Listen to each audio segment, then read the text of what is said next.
कैसे हैं आप लोग? अच्छे हैं? कितना अच्छा लग रहा है आपको मुझे यहाँ देख के आज शाम को। आपको अच्छा लग रहा है मुझे देख के? ओह, तो स्वागत है आज की शाम में आप सबका, मेरे दोस्तों, मेरे प्यारे प्यारे बच्चों, वॉलंटियर्स, एनजीओज और इस खूबसूरत बैंड जिनका नाम है उड़ान एंटरटेनमेंट कंपनी। इसकी खासियत ये है कि ये सब प्लेयर्स जो हैं विजुअली इम्पेयर्ड हैं, आंख से देख नहीं सकते हैं। एक जोरदार ताली इनके लिए।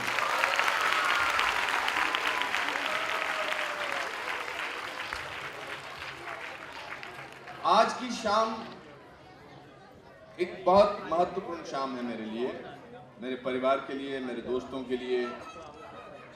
और सतीश जी अगर अपना मोबाइल देख के मुझे ऊपर करेंगे, मुझे देखेंगे ना, तो मुझे अच्छा लगेगा जी। तो दोस्तों, मैं बताना चाहता हूं कि why is today's evening an important evening for us. क्यों आज की शाम मेरे लिए इम्पॉर्टेंट है? आज से 4 साल पहले 10 फरवरी 2012 को मेरे पिताजी का देहांत हुआ। मेरे पिताजी का मेरी ज़िंदगी में, हमारे परिवार की ज़िंदगी में बहुत ज़बरदस्त योगदान रहा। उनकी सादगी से, उनके सेंस ऑफ ह्यूमर से और उनकी वो सीखों से जो अनजाने में उन्होंने बिना सिखाए हमें सिखाई। मेरे फेलियर्स में या मेरी असफलताओं में और मेरी सफलताओं में वो दोनों ही तरफ से पूरे खुश होते थे। मैं पास होता था तो खुश होते थे, मैं पास नहीं होता था तो कहते थे चलो कोई बात नहीं, अगली बार पास हो जाना। तो ऐसे बहुत कम पिताजी होते हैं जो इस तरह, जो आपकी सफलताओं को और आपकी असफलताओं को एक ही तरीके से नापते हैं। और ऐसा भी नहीं था कि वो बहुत ही कुछ इंटेलेक्चुअल किस्म के इंसान थे। वो फॉरेस्ट डिपार्टमेंट में क्लर्क थे। उनकी मासिक आमदनी 90 रुपये थी उस जमाने में। 90 रुपये में वो 14 लोगों का परिवार हमारा था। 14 लोगों के, मेरा और मेरे भाई का और हमारे बाकी लोगों का जीवन आपसे कोई अलग नहीं था। आराम से कहा जा सकता था कि हम निम्न वर्गीय परिवार के लोग थे और हमें निम्न वर्गीय परिवार के लोगों की सच्चाई, उनकी भलमानसत, उनकी जद्दोजहद साफ नजर आती है।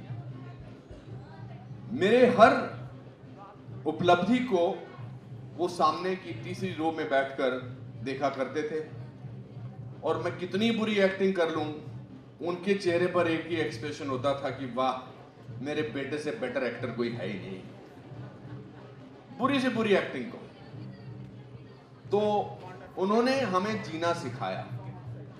उन्होंने हमें सिखाया कि असफलताएं जिंदगी का एक अभिन्न अंग है। अगर इन्हें सही तरीके से लिया जाए, सही तरीके से नापा जाए, तो जिंदगी में असफलताएं आपको ज्यादा सिखाती हैं सफलताओं के ज्यादा। उनका हमेशा एक जुमला होता था, वो हमेशा कहते थे कि बेटा, जो बच्चा अपनी क्लास में फर्स्ट आता है पढ़ाई में या खेल कूद में या किसी और भी प्रतियोगिता में, उसको हर बार यही टेंशन रहती है कि मुझे फर्स्ट आना है, क्योंकि फर्स्ट आया हूं तो अगले साल भी फर्स्ट आना चाहिए, अगली प्रतियोगिता में भी फर्स्ट आना चाहिए, अगले भाग में बाकी चीजों में भी फर्स्ट आना चाहिए। पर जो आदमी 58th आता है वो 47th भी आ सकता है, 38th भी आ सकता है, 24th भी आ सकता है, 19th भी आ सकता है। तो उसके लिए जो है सीढ़ी बढ़ती चली जाती है। तो इन सब चीजों के दौरान उन्होंने हमें बहुत कुछ सिखाया और मेरी हर उपलब्धि को उन्होंने बहुत ही प्यारे ढंग से एंजॉय किया, मजे लिए उसके। इसीलिए जब 10 फरवरी 2012 में उनकी मृत्यु हुई, तो बजाय उनकी मौत पर शोक प्रकट करने के, हमने उनकी जिंदगी को सेलिब्रेट किया था। हमने डिसाइड किया अपनी माँ से आज्ञा लेकर, मैंने और मेरे छोटे भाई ने, कि क्या हम पिताजी की जो 4th डे है, जो चौथा जिसे कहते हैं प्रेयर सेरेमनी जो है, क्या हम बजाय शोक मनाने के, क्या हम सेलिब्रेट कर सकते हैं? माता जी ने हमें आज्ञा दी और हमने उनके लिए एक रॉक बैंड का इंतजाम किया। सारे दोस्तों को बोला कि कोई सफेद कपड़े नहीं पहन कर आएगा, क्योंकि आमतौर पे शोक सभा में लोग सफेद कपड़े पहन के आते हैं, डार्क ग्लासेस पहन के। सब रंगीन कपड़े पहनकर आएंगे और बहुत उनके बारे में अच्छी अच्छी बातें की। एक पहलू तो ये था, और मेरे हर अवार्ड पर, मेरे हर उपलब्धि पर वो बहुत खुश होते थे। मुझे याद है जब मैंने 5th स्टैंडर्ड में एक प्ले किया था, पृथ्वीराज चौहान, तो वो प्रतियोगिता का एक हिस्सा था, स्कूल की प्रतियोगिता का एक हिस्सा था। तो सबको कोई ना कोई अवार्ड मिला था। बेस्ट एक्टर का किसी को, बच्चे को मिला था, किसी को बेस्ट सपोर्टिंग एक्टर का मिला था, और किसी को कंसोलेशन प्राइज मिला था। मुझे कुछ नहीं मिला था। तो पिताजी बाहर गए, उन्होंने हमारे पहाड़ पर कुछ पीले रंग के जंगली फूल होते थे, उनका एक गुलदस्ता छोटा सा बनाया और उन्होंने बोला कि ये मेरी तरफ से तुम्हारा अवार्ड है। ताली मारो।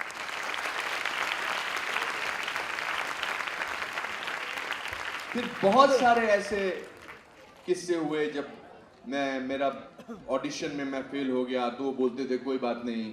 फिर मैं जब मेरी पहली फिल्म जो मैंने की थी वो बनी नहीं, फिर मुझे निकाल दिया गया था, एटसेट्रा एटसेट्रा। और फिर इस साल भारत सरकार ने मुझे पद्म भूषण से सुशोभित किया।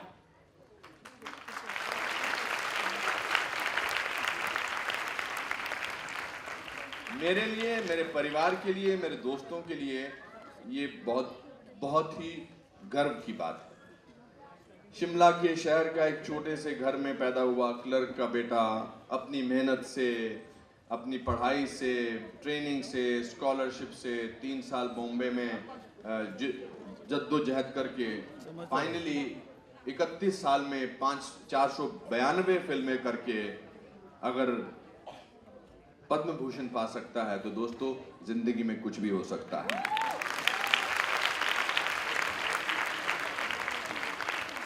मैं बहुत दिनों से सोचता रहा कि इसको मैं कैसे सेलिब्रेट करूं, और जिस शख्सियत को मैंने सबसे ज्यादा मिस किया जब मुझे अवार्ड मिला, वो थे मेरे पिताजी। ऑफ कोर्स मेरी माँ तो खुश हुई, मेरा भाई खुश हुआ, मेरे परिवार के बाकी सदस्य खुश हुए, मगर पिताजी नहीं थे तो इस बात का मुझे बहुत गम था, तकलीफ थी। इनफैक्ट पिताजी उनके कमरे में एक ट्रंक होता था, छोटा सा टीन का ट्रंक, पुराने जमाने में ट्रंक होते थे। पिताजी उस ट्रंक को हाथ नहीं लगाने देते थे। नहीं, इसकी चाबी मेरे पास रहेगी, नहीं, ये नहीं खोल सकते तुम लोग। तो उनके देहांत के बाद मैंने, मेरी माँ ने और मेरे छोटे भाई ने देखा कि इस ट्रंक में था क्या, इस ट्रंक में रखते क्या थे वो। तो जब हमने ट्रंक खोला तो आप यकीन नहीं करेंगे, मेरे 5th 7th स्टैंडर्ड से लेकर मेरी आखिरी फिल्म तक के जितने भी फिल्म रिव्यूज थे, अखबारों में जितने भी मेरा नाम आया था, उस सब की कटिंग्स बनाकर उन्होंने रखी थी और मेरे नाम को अंडरलाइन किया था।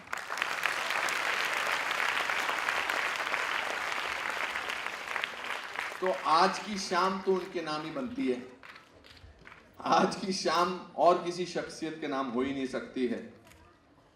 2008 में हमने अनुपम खेर फाउंडेशन की स्थापना की। पिछले 8 सालों में हमने बच्चों के लिए काम किया, कैंसर पेशेंट्स के लिए काम किया। लेकिन मेरा इस चैरिटी की तरफ जो रुझान हुआ, वो दिलखुश स्पेशल स्कूल की वजह से हुआ। आज मैं दिलखुश स्पेशल स्कूल को शुक्रिया अदा करना चाहता हूं कि उन्होंने पहला एनकाउंटर इस तरह के काम से उन्होंने किया। और आज मुझे सिस्टर डोलोरेस, जो एक महान शख्सियत थी, उनकी बहुत याद आ रही है, वो भी नहीं रही, तो उनका भी शुक्रिया अदा करना चाहता हूँ। ऐसे बहुत सारे बच्चे हैं जो मेरे बचपन की तरह सपने देखना चाहते हैं।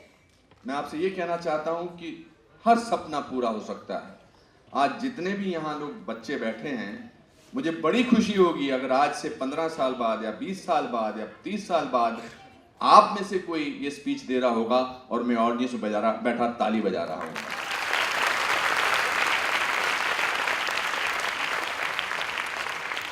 वो होगी मेरी उपलब्धि, वो होगी हमारे देश की उपलब्धि। ये ऐसा बहुत खूबसूरत देश है, इस देश में बहुत सारे लोगों को बहुत मौके मिलते हैं। मैं तो हमेशा कहता हूं कि 27 वर्ष जेल में रहने के बावजूद अगर नेल्सन मंडेला उसी देश का राष्ट्रपति बन सकता है तो कुछ भी हो सकता है। एक लंगोटी वाला बिना किसी अस्त्र शस्त्र के देश को आजाद करा सकता है तो कुछ भी हो सकता है। एक 10 साल का लड़का रोज नदी पार करके पैदल जाया करता था, वही अगर आगे जाकर भारत का प्रधानमंत्री लाल बहादुर शास्त्री बन सकता है तो कुछ भी हो सकता है। मेरी माँ को बड़ी टेंशन है। आज मैंने सुबह उनसे कहा कि मम्मी आज के प्रोग्राम की चीफ गेस्ट आप हो। तो ये क्या बात कर रहा है, मैं नहीं बनती चीफ गेस्ट। तो आज तो मम्मी आप ही हो चीफ गेस्ट, आप तो कुछ नहीं कर सकते इसके बारे में। तो मैं सबसे पहले अपनी माँ से, अपने भाई से गुजारिश करूंगा कि वो आए और पिताजी की इस तस्वीर पर जो दिया लगा है उसको जलाएं ताकि हम इस प्रोग्राम को आगे बढ़ा सकें। माता जी नमस्कार। घबराने नहीं, टेंशन की बात नहीं है, आज आपकी शाम है। म्यूजिक बजा दो, मेरी माँ का म्यूजिक के बाजार दिल नहीं लग रहा है, कुछ भी म्यूजिक बजा दो। वो कर दिया, रिकॉर्ड बंद कर दिया हल्का सा।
लो जी, मेरे बड़े परम दोस्त आए हुए हैं यहाँ पर। सतीश कौशिक जी बचपन से मुझे जानते हैं, मतलब मेरे बचपन से। अली पीटर जॉन जी हैं यहाँ पर। पहला मेरे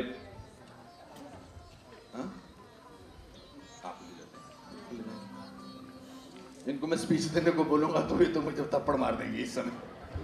स्पीच दोगी?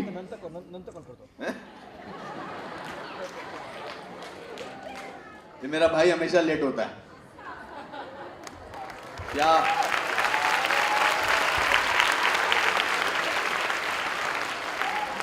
मैं अपने भाई की भी ऐसी तैसी करने वाला हूँ अभी। मेरा भाई हमेशा लेट होता है।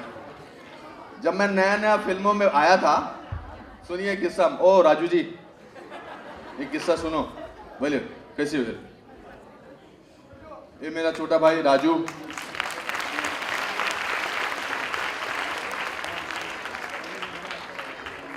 ये जब मैं नया नया फिल्मों में आया तो थोड़ी मुझे तरक्की हुई, तो राजू जी हमेशा लेट होते हैं।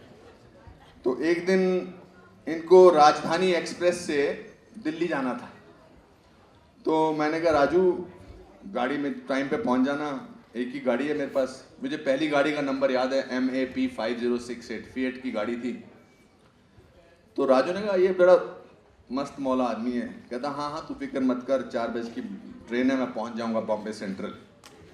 ये 2:15 बजे घर से निकले, हंसते खेलते, बीच में टैक्सी ड्राइवर से बातें करते रहे। फिर रास्ते में इनका पान खाने का भी दिल किया, बोले बेटा एक पान बनाना ज़रा। वहाँ भी टाइम लगाते रहे और फिर ये पहुँच गए बॉम्बे सेंट्रल रेलवे स्टेशन पे। रुक के उसको पैसे दे के, उससे पैसे ले के कुली से पूछते हैं भाई ये बता ये राजधानी एक्सप्रेस कौन से प्लेटफॉर्म से जाती है? कुली बोलता वो जा रही है जी। But I'm very, very proud and happy to have a brother like him. He's the best brother in the world, and thank you very much, my brother.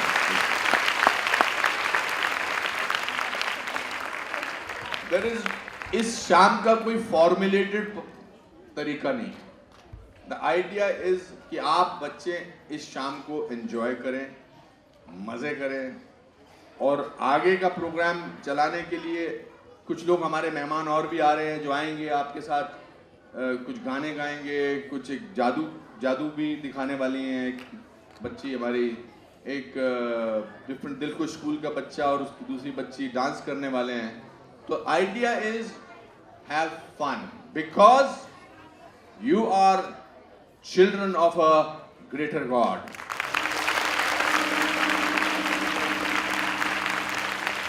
मैं क्यों बोलता हूं कि you are children of a greater God?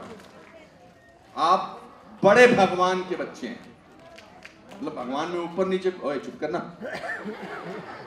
बिना बात के ताली मार रहा है। ताली वाली बात क्या की मैंने? हाँ,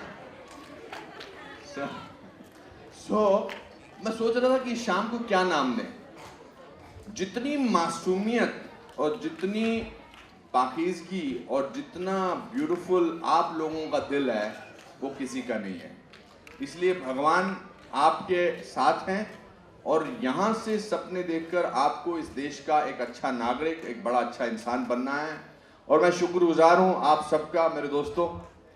उड़ान की स्थापना आज से 10 साल पहले हुई थी। 2 लोगों ने इसकी स्थापना की। विजुअली इम्पेयर्ड, एक टेक्निकल नेम है, but they are actually blind. But today, the idea is to say that these people are the best entertainers. So, a big round of applause for them. They will take you through this evening. Is there an audio visual there? पता भी नहीं मुझे है, चलवाएं? हमने एक audio visual तैयार किया है, वो देख लेते हैं। Let's see the audio visual.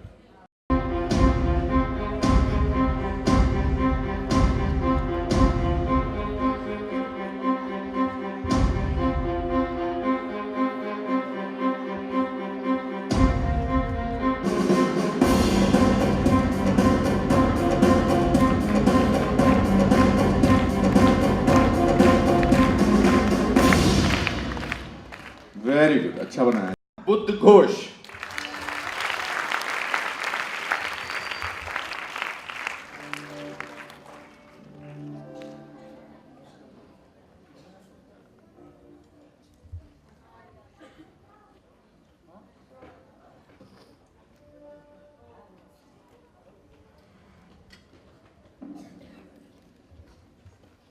Good evening friends.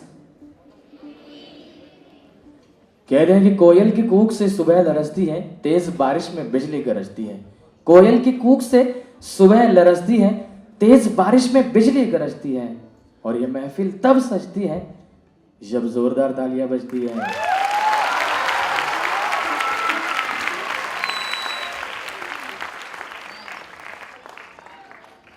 एकदम से जोश आ गया। जी हाँ, बिल्कुल। स्वागत करते हैं उड़ान एंटरटेनमेंट ग्रुप की ओर से, स्वागत करते हैं दीपक भाई और केवल भाई की ओर से, स्वागत करते हैं हमारे तमाम म्यूजिशियंस की ओर से, सिंगर्स की ओर से। मैं आपका दोस्त और होस्ट बुद्ध घोष कासरे आप सभी का स्वागत करता हूं। और सबसे पहले जो अभी आपसे बात कर रहे थे, द ग्रेट आर्टिस्ट, कॉमेडियन और आपके सबसे जाने माने, जिन्हें हाल ही में पद्म भूषण से नवाजा गया, अनुपम खेर जी के लिए जोरदार तालियां होनी चाहिए।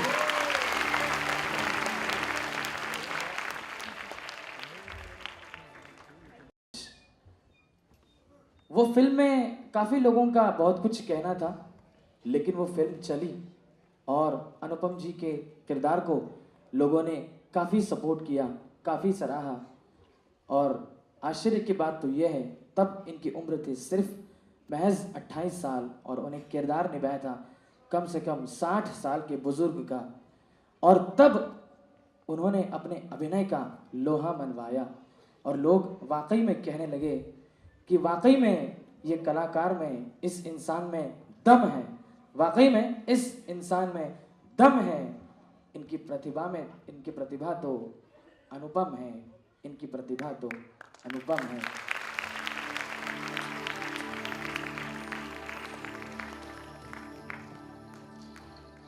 कहता है कि दिल जीत ले वो जिगर हम भी रखते हैं, कत्ल कर दे वो नजर हम भी रखते हैं। दिल जीत ले वो जिगर हम भी रखते हैं, कत्ल कर दे वो नजर हम भी रखते हैं। हमने वादा किया है किसी को मुस्कुराने का, वरना आंखों में समंदर हम भी रखते हैं, वरना आंखों में समंदर हम भी रखते हैं। एक बहुत ही बढ़िया सी शाम करते हैं आपके नाम, कुछ गीत और बातें हैं तमाम। तो तैयार हो जाइए, आपका दिल और कुर्सियां थाम लीजिए, क्योंकि आपका दिल कभी भी खो सकता है, आपका दिल कभी भी खो सकता है, क्योंकि इस शो में कुछ भी हो सकता है मेरे दोस्त। तो जोरदार तालियों से स्वागत कीजिए यस उड़ान एंटरटेनमेंट ग्रुप।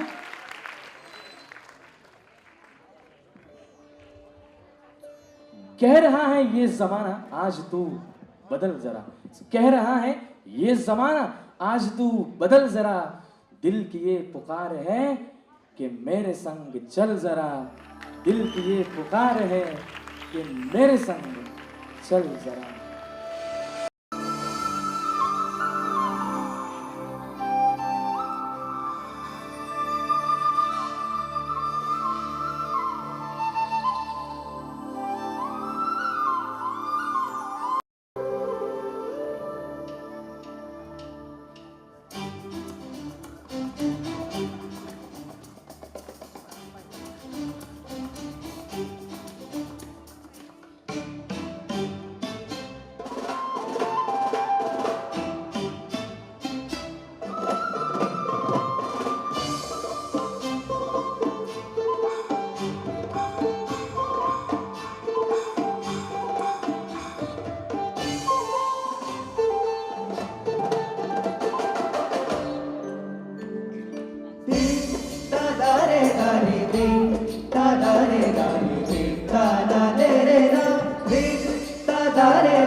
Dani